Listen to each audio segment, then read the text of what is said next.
ये लाइव तस्वीरें आप देख रहे हैं, वो इजराइल की संसद को संबोधित करने वाले हैं और उनको वहां पर स्टैंडिंग ओवेशन मिल रहा है। वहां पर तालियों की गूंज है और सभी लोग खड़े होकर उनका स्वागत कर रहे हैं।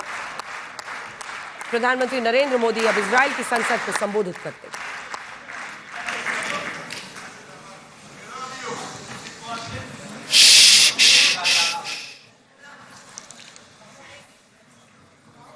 His Excellency Prime Minister Benjamin Netanyahu, His Excellency Mr. Amir Ohana, Speaker of the Knesset,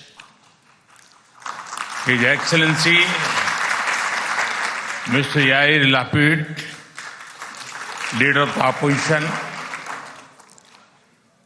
Honorable members of the Knesset, my dear sisters and brothers, Shalom.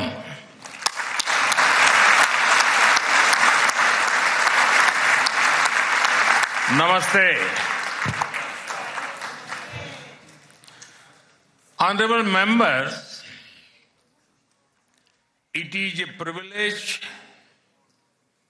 and an honor for me to stand before this distinguished house. I do so as the Prime Minister of India and also as a representative of one ancient civilization addressing another. I bring with me the greetings of 1.4 billion Indians and a message of friendship, respect, and partnership. I thank you, Mr. Speaker, for your kind invitation and for your wonderful gesture of lighting up the Knesset in Indian colors.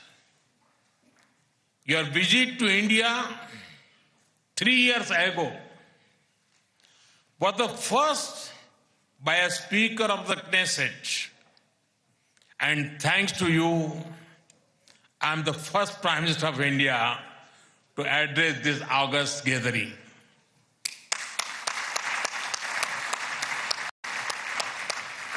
9 years ago, I had the good fortune to be the first Prime Minister of India to visit Israel.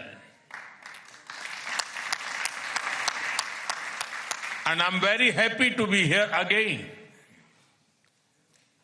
returning to a land to which I have always felt drawn. After all, I was born on the same day that India formally recognized Israel, September 17, 1950.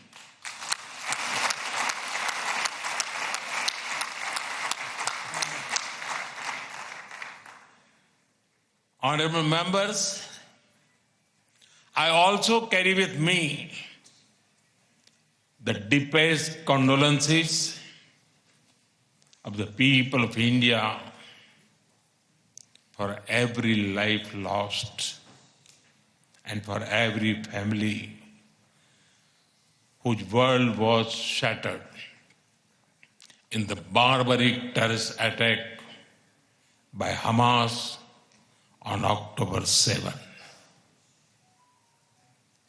We feel your pain. We share your grief. India stands with Israel firmly, with full conviction in this moment and beyond.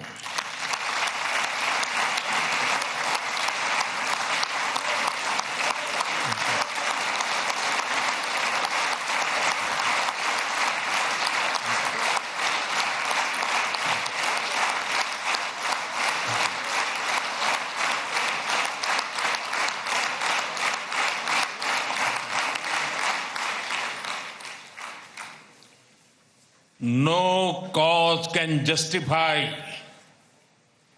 the murder of civilians. Nothing can justify terrorism. India has also endured the pain of terrorism for a long time.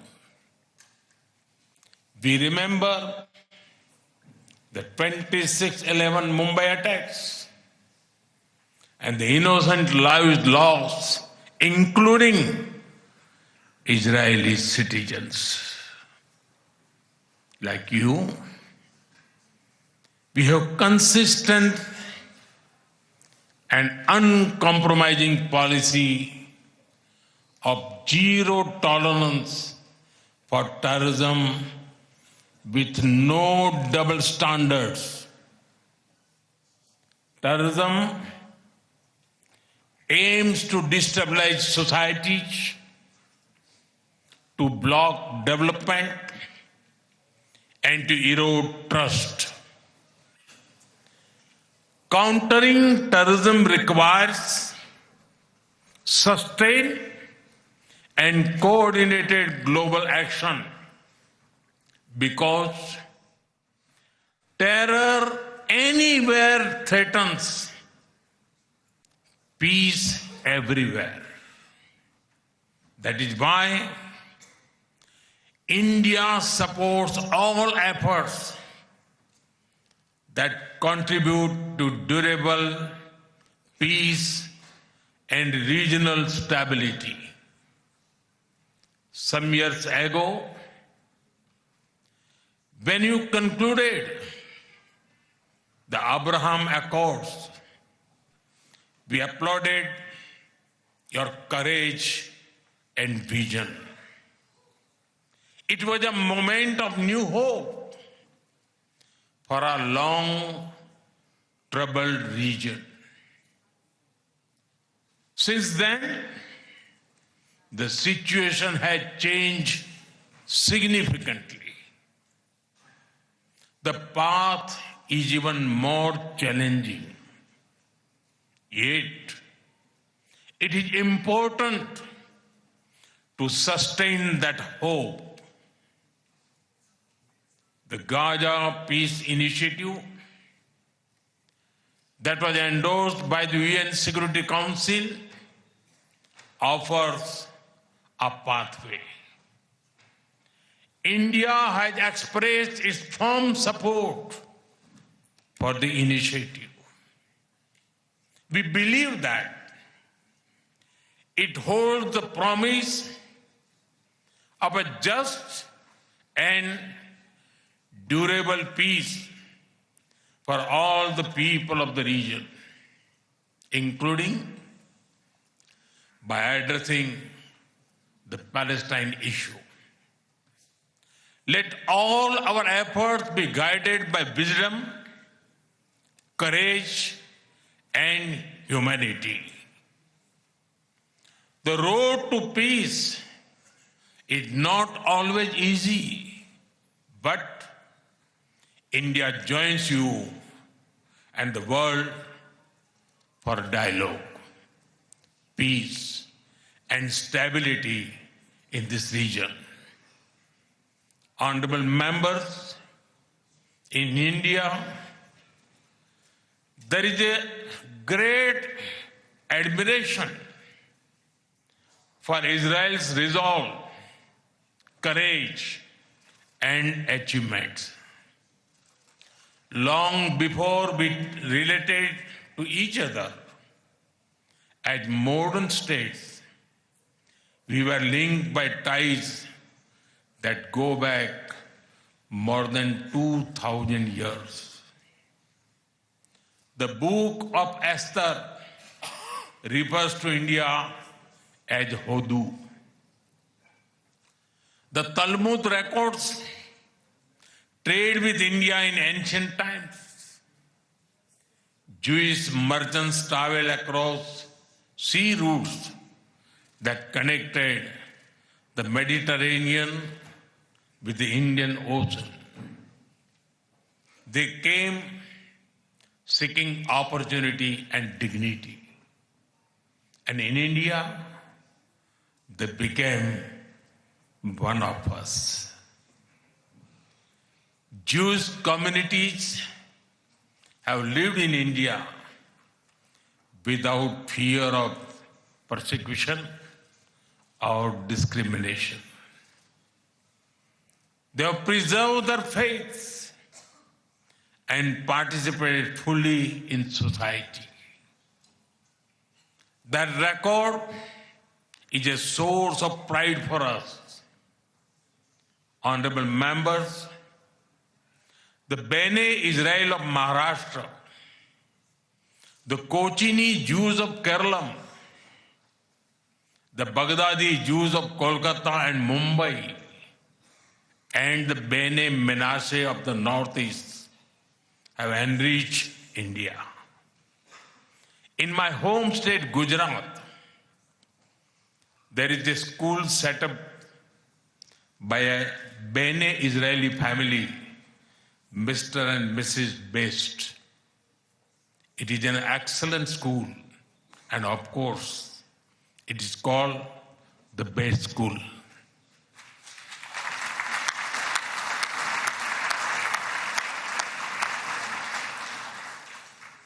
Edwin Myers gave shape to the film's division of India and was a towering figure in the history of Indian cinema. Dr. Rubin David was the founder of the Kankaria Zoo in Ahmedabad. The actor David Abraham Cheulkar, or Uncle David, become a household name across the country. Walter Kaufman composed the signature tune for All India Radio. David Sassoon built many institutions that still serve Indian society. And of course, the heroic contribution of Lieutenant General J.F.R. Jacob during the 1970 war with Pakistan is widely known.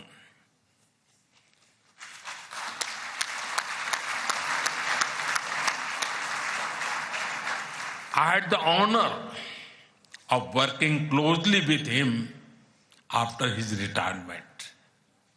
We discussed India-Israel relations, among many other things, over many cups of tea. There have been countless others whose contributions are woven into India's rich fabric of life. Honorable members, there was movement from India to Israel too, when many Indian Jews migrated to Israel in the mid-20th century. Today, a vibrant Indian origin Jewish community lives here. They are contributed to the building of modern Israel in laboratories and hospitals, in classrooms, and also on the battlefield. They hold firmly that Israel is their fatherland and India their motherland.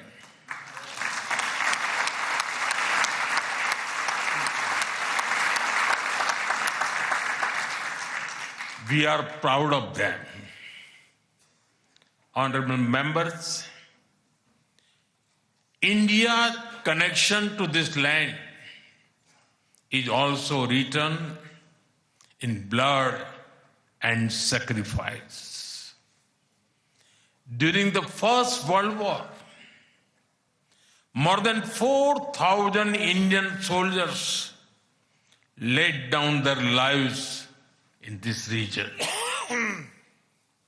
The cavalry charge at Haifa in September 1918 remains a significant chapter in military history. Major Thakur Dalpat Singh, remembered as the hero of Haifa, symbolized the shared history. During my last visit, I was deeply moved to pay my respect at the Haifa Memorial for Indian soldiers. Honorable members, last month, the world marked the International Holocaust Remembrance Day.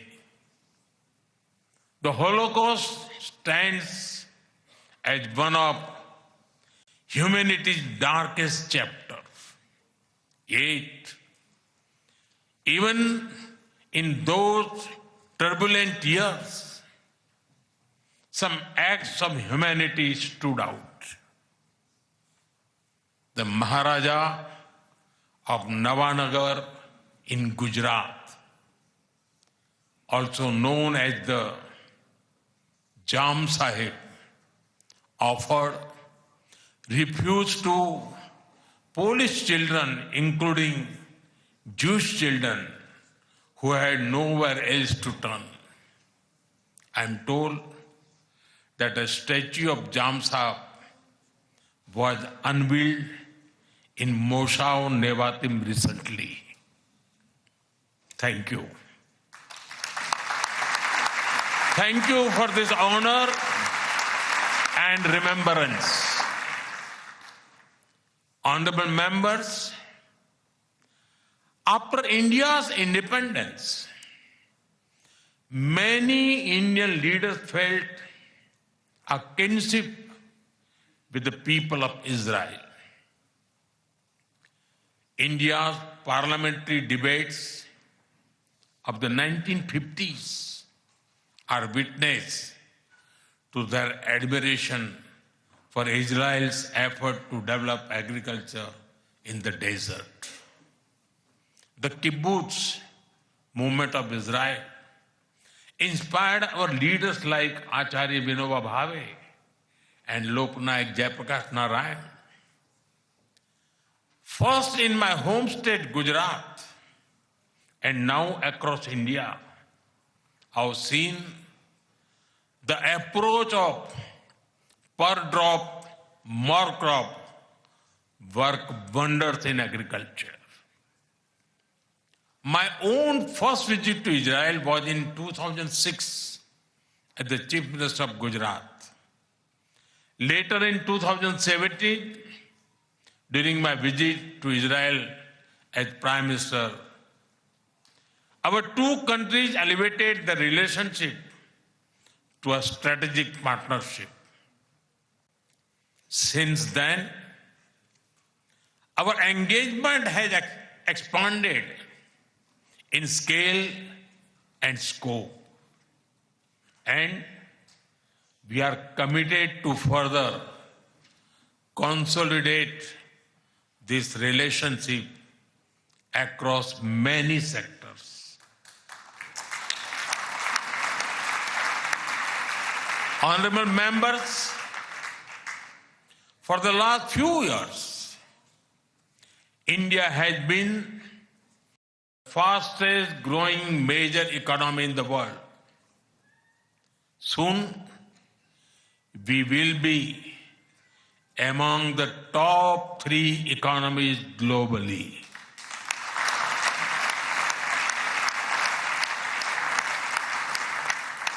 At the same time, Israel is a powerhouse of innovation and technological leadership.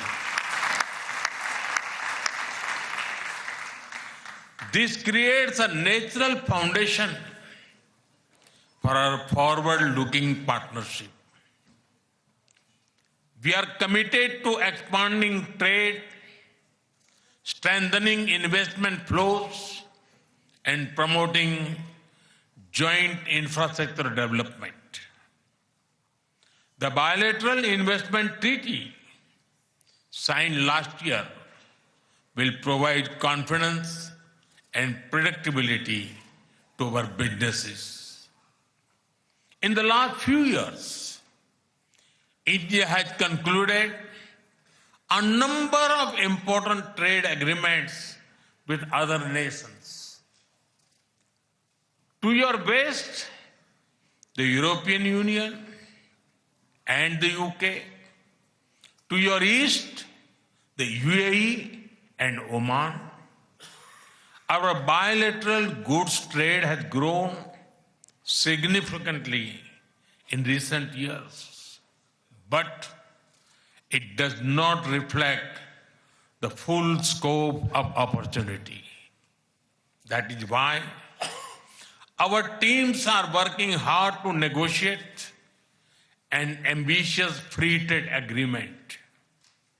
It will unlock the vast untapped potential in our trade relationship. We will also work closely in different formats, such as India, Middle East, Europe Economic Corridor, and the I2U2 framework between India, Israel, UAE, and the US.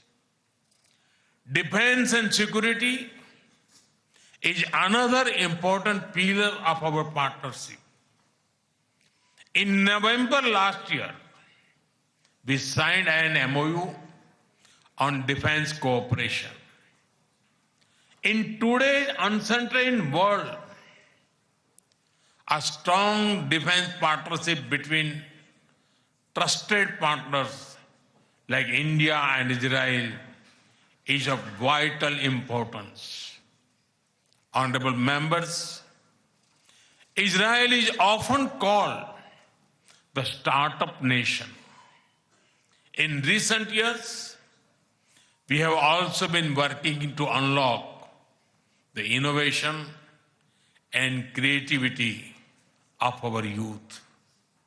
I recall that in 2018, Prime Minister Netanyahu and I inaugurated the I Create Technology Business Incubator in India. Since then, it has supported nearly 900 such startups. Last week, we hosted the world's largest and the most democratized AI Impact Summit with representatives from over 100 countries. Our aspirational spirit aligns naturally with Israel's innovation ecosystem. I see a lot of synergies in areas such as quantum technologies, semiconductors, and artificial intelligence. We are also working with Israel on creating cross-border financial linkages using our digital public infrastructure. Honorable members, I mentioned how inspiring we found Israel's agricultural miracle in desert. Israeli expertise in precision irrigation and water management has already transformed agricultural practices in India. Together, we have established 43 centers of excellence across India that have provided training to more than 500,000 farmers. We should now set an ambitious goal to expanding to 100 centers to benefit millions of farmers and fishermen. Honorable members, at the heart of the India-Israel partnership are the ties between our peoples. When I first visited Israel in 2006, there were a handful of yoga centers in Israel. Today, yoga seems to be practiced in almost every neighborhood. I am told that interest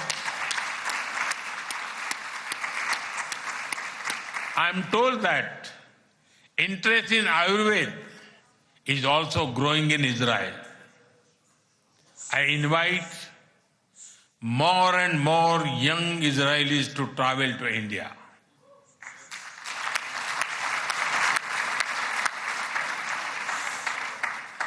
They will witness the dynamism of our society and experience what holistic wellness can do for the body and the mind.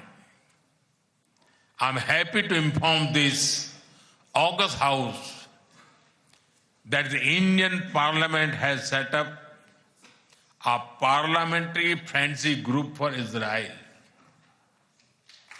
I invite you all to visit India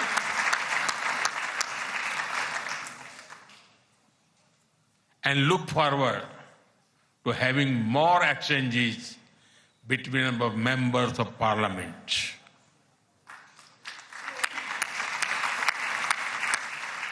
I am aware that Indian caregivers and skilled workers in Israel contribute immensely to families and communities. They have displayed remarkable courage and dedication in times of crisis, including on October 7. We are proud of them.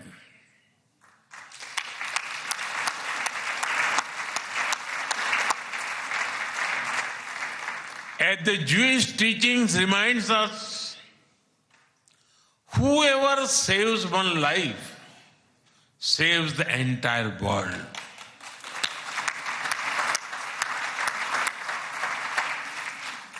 Their service reflects the strength of the human bonds behind our cooperation.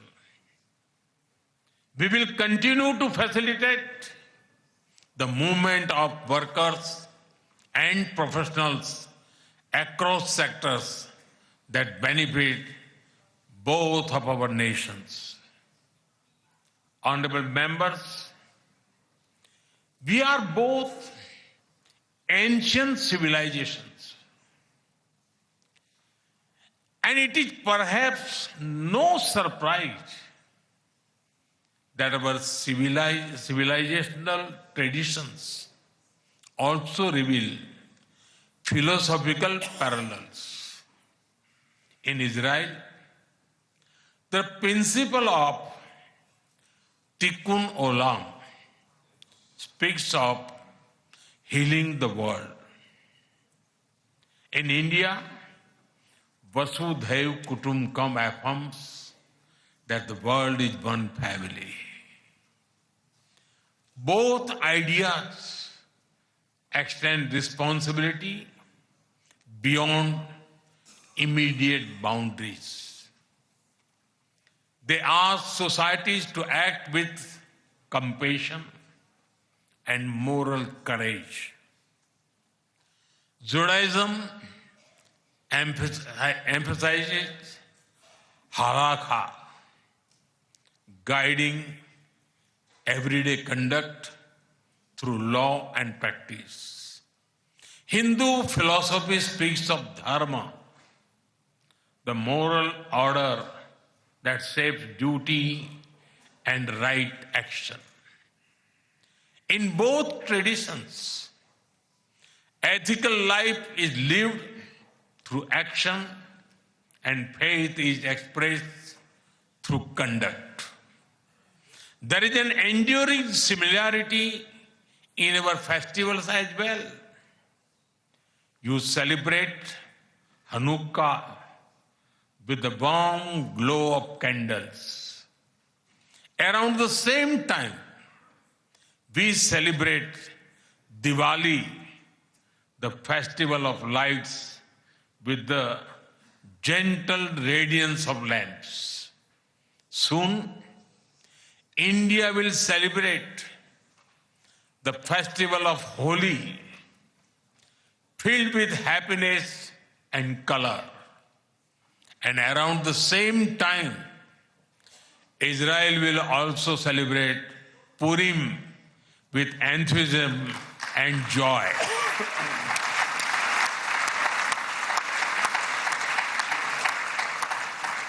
Honorable members, our shared ideals are the deep foundations that give strength to our modern partnership. We are democracies shaped by history and focus on the future. Our partnership is grounded in shared experience and shared aspirations. Our strong partnership not only serves national interests, but also contributes to global stability and prosperity. Let us ensure that the friendship between India and Israel remains a source of strength in an uncertain world. Am Israel Chai.